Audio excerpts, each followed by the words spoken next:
जिसके साथ दुर्घटना हुई वो तो भुगत ही रहा है, उसके साथ साथ जो लोग उसके साथ खड़े हैं वो भी परेशानी में पड़ जा रहा है। घर में स्थिति ये है कि आपके घर में डकैती हो गया, आपके यहाँ मर्डर हो गया, और अगर मोहल्ले वाले उसके खिलाफ प्रोटेस्ट कर रहे हैं तो डकैती से करने वाले से ज्यादा पुलिस की चिंता ये है कि जो प्रोटेस्ट कर रहा है उसको पकड़ो।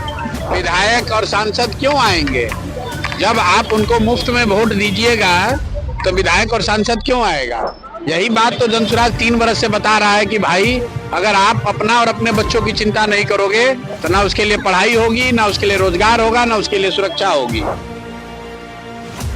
दरभंगा में मासूम बच्चे के साथ हुई दरिंदगी की घटना को लेकर जनसुराज के सूत्रधार प्रशांत किशोर ने गहरा दुख और आक्रोश व्यक्त किया है। पीड़ित परिवार से मुलाकात करने पहुंचे प्रशांत किशोर ने इस जघन्य अपराध की कड़ी निंदा करते हुए प्रशासनिक कार्रवाई पर गंभीर सवाल खड़े किए।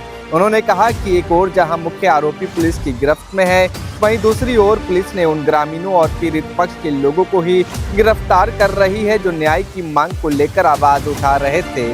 प्रशांत किशोर ने आरोप लगाया कि पथराव के नाम पर निर्दोष लोग को गिरफ्तार करना न्याय नहीं बल्कि असली मुद्दे से ध्यान भटकाने की कोशिश है। प्रशासन को आड़े हाथों लेते हुए उन्होंने मांग की कि पथराव मामले में गिरफ्तार किए गए निर्दोष लोगों को तत्काल रिहा किया जाए। साथ ही उन्होंने कहा कि प्रशासन को अपनी पूरी ताकत मासूम बच्ची को न्याय दिलाने और दोषियों को सख्त सजा दिलाने में लगानी चाहिए। जो पीड़ित परिवार है उन लोगों से मिलने के लिए आए थे। त्रासदी ये है कि बिहार में किसी भी परिवार के साथ, किसी व्यक्ति के साथ कोई दुर्घटना, जघन्य अपराध हो जाए तो सरकार जिसके साथ दुर्घटना हुई वो तो भुगत ही रहा है, उसके साथ साथ जो लोग उसके साथ खड़े हैं वो भी परेशानी में पड़ जा रहा है। ये जो घटना है जिसमें एक माइनर छोटी बच्ची के साथ रेप हुआ है, उसके बाद उसकी हत्या हो गई, और उसके बाद जब समाज उग्र हुआ या समाज ने उस प्रोटेस्ट किया, कुछ प्रदर्शन हुआ है, तो जैसा कि लोग बता रहे हैं कि उसमें 40 से ज्यादा लोगों को नामजद अभियुक्त बना दिया गया। तो समाज दोनों ओर से मारा जा रहा है। एक तो पुलिस की गलती है कि किसी के परिवार के साथ, किसी के बच्चे के साथ इतना बड़ा जघन्य अपराध हुआ, और उसके खिलाफ अगर किसी ने आवाज उठाई, कोई आक्रोश प्रदर्शित किया, तो उसके बदले में 40 लोगों पर केस भी लगा दिया गया। जो मुझे लोग बता रहे हैं अभी जो पीड़िता के साथ हुआ वो तो ठीक, जो भी हुआ वो तो चल रहा है, उस पर पुलिस ने शायद कार्रवाई की है। लेकिन अभी मैं जिन लोगों से मिला हूँ, पूरा जो यहाँ मोहल्ला है वहां पर तो लोग इस बात को लेकर ज्यादा परेशान हैं कि हर दिन यहाँ पुलिस रेड कर रही है और कोई 6 लोग जेल में है और बाकी के करीब 38-39 लोगों को पुलिस खोज रही है। तो मेरा अपना मानना है कि जो कुछ भी हुआ है इसको प्रशासन को मानवीय नजरिया रखना चाहिए। अपराधी जो है उस पर तुरंत उसको अरेस्ट किया है, उस पर फास्ट ट्रैक कोर्ट में शायद मामला चल रहा है, जल्दी से जल्दी उसको सजा मिलनी चाहिए। लेकिन उस घटना से जुड़े हुए जो घटनाक्रम है उसमें कई लोग जो अपराधी घोषित कर दिए गए हैं या जिन पर पुलिस ने केस कर दिया है, उन पर मानवीय रुख अपनाकर लोगों को परेशान नहीं करना चाहिए, उनको छोड़ देना चाहिए। ऐसे अपराध के लिए क्या सिर्फ उम्र कैद की सजा सही है? भाई सजा क्या है वो तो पोस्को एक्ट में जो भी न्यायालय तय करेगा वही सजा सही मानी जाएगी। हम लोग नागरिक होने के नाते आप तो ये कह सकते हैं कि कड़ी से कड़ी सजा मिले जो न्याय संगत हो। लेकिन यहाँ पर जो मामला है वो 2 मामला है। एक जो रेप और हत्या का मामला है उसमें जो अभियुक्त है वो अरेस्ट कर लिया गया है। लेकिन जो दूसरा मामला है जिसको लेकर यहाँ ज्यादा हंगामा है वो ये कि जब ये घटना हुई तो उसके प्रोटेस्ट में जो लोगों ने एक जगह कहीं लोग जमा हुए या पुलिस से उनकी कोई बकझक हुई या मुठभेड़ हुई, मुठभेड़ तो नहीं कहेंगे, झड़प हुई, उसके आधार पर 40 से ज्यादा लोगों को नामजद अभियुक्त बना दिया गया है। तो मैं जो आपको बता रहा हूँ बिहार में स्थिति ये है कि आपके घर में डकैती हो गया, आपके यहाँ मर्डर हो गया, और अगर मोहल्ले वाले उसके खिलाफ प्रोटेस्ट कर रहे हैं तो डकैती से करने वाले से ज्यादा पुलिस की चिंता ये है कि जो प्रोटेस्ट कर रहा है उसको पकड़ो। वो मेरी समझ से गलत है। तो हम लोग यहाँ पुलिस के वरीय जो पदाधिकारी हैं उनसे भी ये आग्रह करेंगे, बात करेंगे अपने स्तर पर भी कि जिन लोगों पर को आपने उपद्रव के नाम पर जिन पर केस किया है उन पर सहानुभूति पूर्ण रवैया अपनाकर उन पर कार्रवाई नहीं की जाए।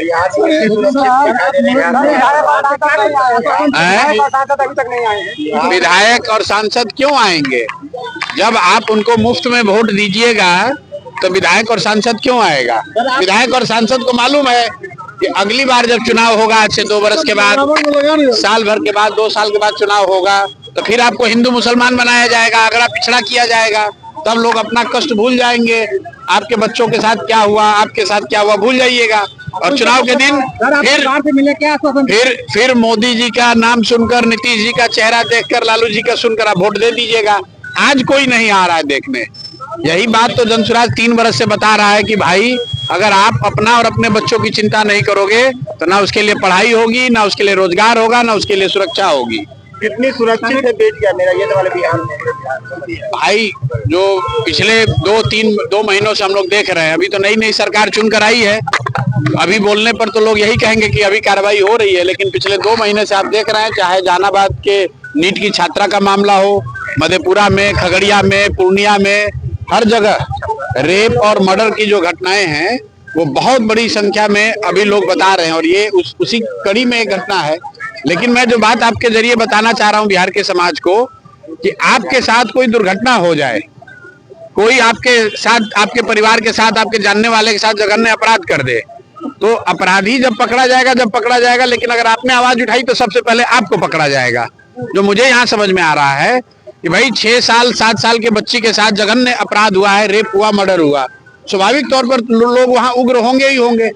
और लोगों ने जो प्रदर्शन किया, पुलिस से उनका जो झड़प हुआ, उसके आधार पर पुलिस पर कोई दोष नहीं है, पुलिस ने 6 लोगों को पकड़ के अंदर कर दिया। तो भाई जो जघन्य अपराध हुआ तो कितने पुलिस वाले सस्पेंड हुए ये भी तो बताओ। अगर वो घटना हुई ही नहीं रहती तो क्यों पुलिस के साथ किसी का झड़प होता? तो मूल जो जड़ है, वो जो जघन्य अपराध हुआ है, उस जड़ के लिए जो दोषी है उनको कोई पूछने वाला नहीं है, पुलिस प्रशासन की कोई जवाबदेही नहीं है। लेकिन उनकी लापरवाही से या उनकी कमी से, उनकी गलती से जो दुर्घटना हुई, उसके खिलाफ में जो लोग रोड पर उतरे तो उन पर आपने केस कर दिया। तो इसी के लिए लोग कह रहे हैं कि एकदम कंप्लीट यहाँ पर जो है अधिकारियों का जंगल राज है। आप अधिकारियों के खिलाफ कुछ नहीं कह सकते हैं, कुछ नहीं कर सकते हैं। पुलिस की गलती है, पुलिस को शर्मिंदगी होनी चाहिए, पुलिस को माफी मांगना चाहिए, पुलिस अफसरों पर कार्रवाई होनी चाहिए। यहाँ उल्टे जो लोग पीड़ित हैं उन्हीं के घर के बच्चों को पकड़कर जेल में डाला जा रहा है।